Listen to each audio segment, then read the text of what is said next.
Hello student, welcome है आपका हमारे YouTube channel Uttarakhand education diary में। तो आज की इस क्लास में हमारी उत्तराखंड जीके की यह 72वीं क्लास होगी।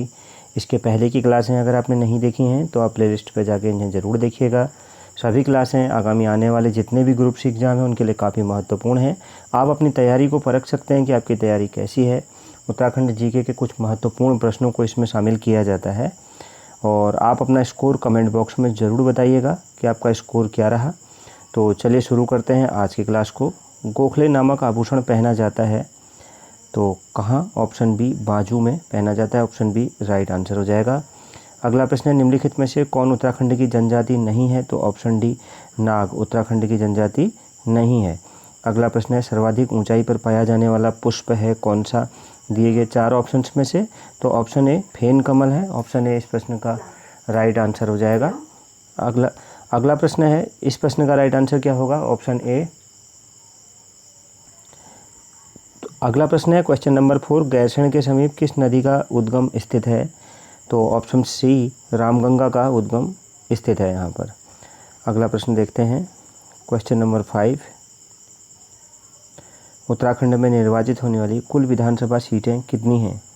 तो ऑप्शन सी 70 सीटें हैं। ऑप्शन सी इस प्रश्न का राइट आंसर होगा। अगला प्रश्न है, आधुनिक हरिद्वार की नींव रखी थी किसने? ऑप्शन बी मानसिंह ने रखी थी। ऑप्शन बी इस प्रश्न का राइट आंसर हो जाएगा। कुछ विद्यार्थी कमेंट बॉक्स में पूछ रहे थे कि मतलब सर क्या इन क्लासों को देखकर हमारा मतलब तैयारी हो जाएगी या का प्रिपरेशन अच्छी हो जाएगी? तो मैं उनसे कहना चाहूँगा कि आपको बुक पढ़नी पड़ेगी। यूट्यूब की किसी भी क्लास को देख करके आपका सिलेक्शन नहीं हो पाएगा, चाहे वो कोई ऑनलाइन कोर्स हो या कोई भी हो, आपको बुक पढ़नी ही पड़ेगी।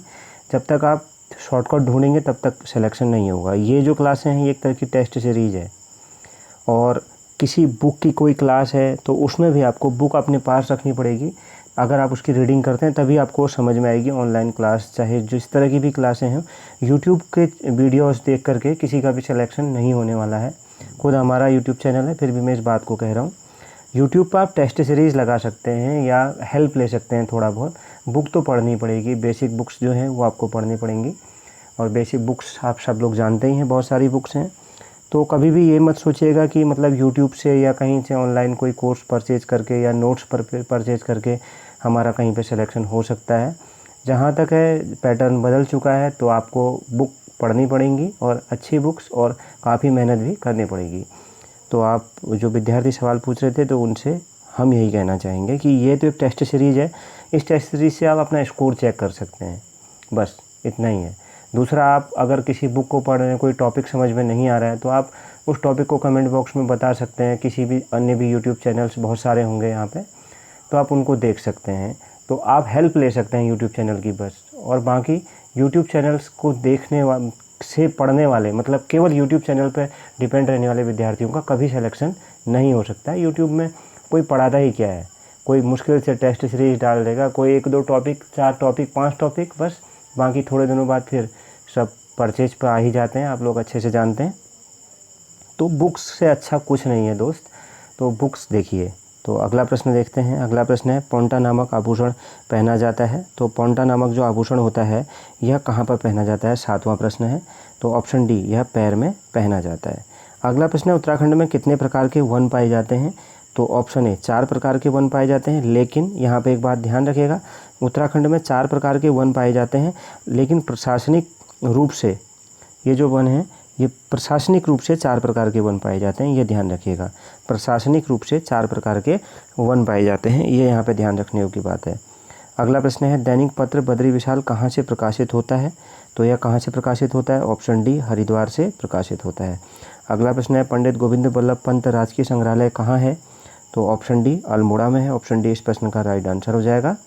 अगला प्रश्न है, उत्तराखंड में कितने प्रकार के नदी समूह पाए जाते हैं? तो उत्तराखंड में कितने प्रकार के नदी समूह पाए जाते हैं? तो ऑप्शन ए 3 प्रकार के नदी समूह पाए जाते हैं।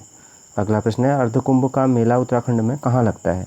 तो ऑप्शन ए हरिद्वार में लगता है। ऑप्शन ए राइट आंसर हो जाएगा। अगला प्रश्न है, क्वेश्चन नंबर 13, अंग्रेजों ने मंसूरी शहर को कब बसाया था? तो इस प्रश्न का उत्तर आप कमेंट बॉक्स में बताइएगा कि मंसूरी शहर को अंग्रेजों ने कब बसाया था, आप कमेंट बॉक्स में बताइएगा। अगला प्रश्न है, हरिद्वार में हर की पौड़ी का निर्माण करवाया था किसने? तो ऑप्शन बी राजा विक्रमादित्य ने, ऑप्शन बी राइट आंसर होगा। अगला प्रश्न है मोहन उप्रेती हैं कौन? तो मोहन उप्रेती कौन है? ऑप्शन ए सुप्रसिद्ध रंगकर्मी है, ऑप्शन ए राइट आंसर होगा। 16वां प्रश्न है पहाड़ी हिंदी में कौन सी भाषा शामिल है? तो ऑप्शन डी उपयुक्त सभी, कुमाऊनी, जौनसारी और गढ़वाली तीनों ही शामिल हैं, तो ऑप्शन डी राइट आंसर होगा। अगला प्रश्न है देवर भाभी के प्रेम के आधार पर गीत में नृत्य कौन सा है? तो कौन सा है गीत में नृत्य? ऑप्शन डी बो सरेला, ऑप्शन डी राइट होगा। अगला प्रश्न है महात्मा गांधी ने अनासक्ति योग टीका कहाँ लिखी? तो ऑप्शन ए कौसानी में लिखी, ऑप्शन ए राइट आंसर होगा। अगला प्रश्न है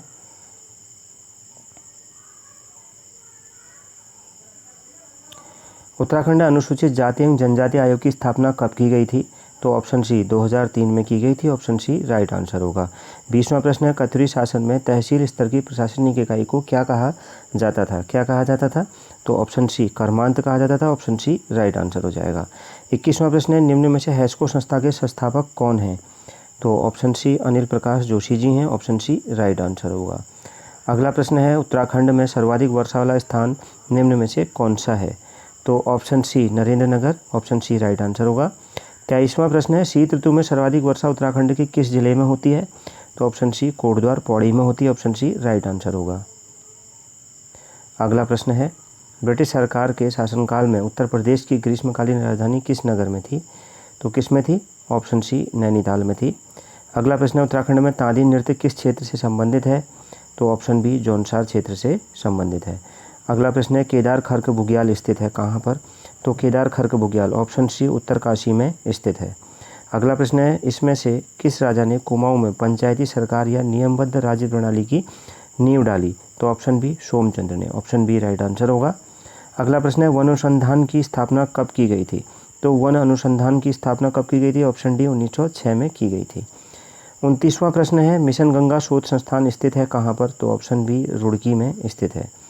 30वां प्रश्न है प्रथम दैनिक समाचार पत्र है कौन सा?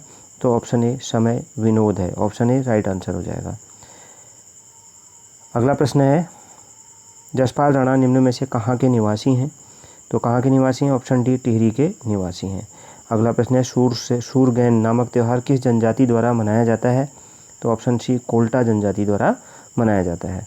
33वां प्रश्न है अगला प्रश्न है क्वेश्चन नंबर 33 उजली होली का संबंध किस जनजाति से है? तो किस जनजाति से? ऑप्शन ए थारू जनजाति से है। अगला प्रश्न है विलियम टेल ने ट्रेल पास को कब पार किया था? तो कब किया था? ऑप्शन ए 1833 में पार किया था। अगला प्रश्न है हिडिंबा धाम किस जिले में है? तो ऑप्शन ए चमोली जिले में, ऑप्शन ए राइट आंसर हो जाएगा। तो आपका स्कोर क्या रहा कमेंट बॉक्स में ज़रूर बताइएगा। इसके अलावा जो 13वां प्रश्न पूछा गया है उसका आंसर भी आप कमेंट बॉक्स में बताइएगा। मिलते हैं नेक्स्ट क्लास में। अगर आप हमारे फेसबुक पेज से जुड़ना चाहते हैं तो आप उस पर जुड़ सकते हैं। किसी भी तरह के जो नोटिफिकेशंस आते हैं वहाँ पर आपको जल्दी मिल जाएंगे। तो मिलते हैं नेक्स्ट क्लास में। Thank you very much.